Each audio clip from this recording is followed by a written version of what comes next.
Okay, I want to tell you the first experience I had sharing with somebody a message from their loved one who had passed away and that experience. So, if you are a medium or an intuitive or channeler, whatever you like to call yourself, maybe you'll remember your first time. And so, here, let me set the scene. So, this person had came through and had a message for his wife. And I knew that his wife, she wasn't spiritual, not religious, um, definitely does not have any information on spirits talking through the veil. And so, he was giving me this information, and some of it I was like, oh gosh, this sounds really accurate because it's somebody that I know. And I was like, okay, look, I will share this information with your wife, but look, you're going to have to do me a solid, negotiating with spirits, right? And so I'm like, if you want me to do this, then you have to give her a clear sign to validate what I'm saying is true so that I don't look like a lunatic, because obviously mediums look like lunatics, okay? And I was new to this and really didn't have anything to base this information off of. I was just trying to trust the intuitive process. And so I told him, I was like, what sign do you want to give her? You tell me so I know what it is, so that when I share this stuff with her, I can then relay, hey, he was supposed to give you a sign, right? And so he told me something about a silver coin, something with a silver coin. So I'm like, okay, well, it better be distinct, right? So I went to see her and I'm like, look, take this with a grain of salt. I just want to share this information that your husband gave me. And, he was supposed to give you a sign. And so, I'm going to share the information, and then you can let me know. So I had my whole channeling session to read through so that I didn't forget any details. And when I got to the part about where I started negotiating with him about a sign, and I had said, okay, and I started reading where he said something about the silver coin, she goes, oh.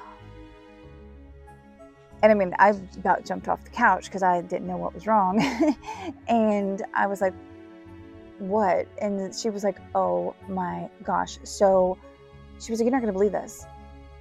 So we were supposed to actually meet earlier that morning. And she was like, plans have changed for some reason last minute. Now I'm going to have to do a little bit later lunch instead of like a brunch. And so could you come a little later in the day? And I'm like, okay.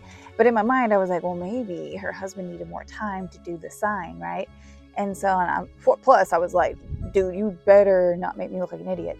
And so she said when she went to get in her truck, she opened the door, and of course it's only her. She's just a single widow with no kids at home or anything like that. And she said, I opened the truck, and she said there was a quarter at the bottom at the driver's floor mat.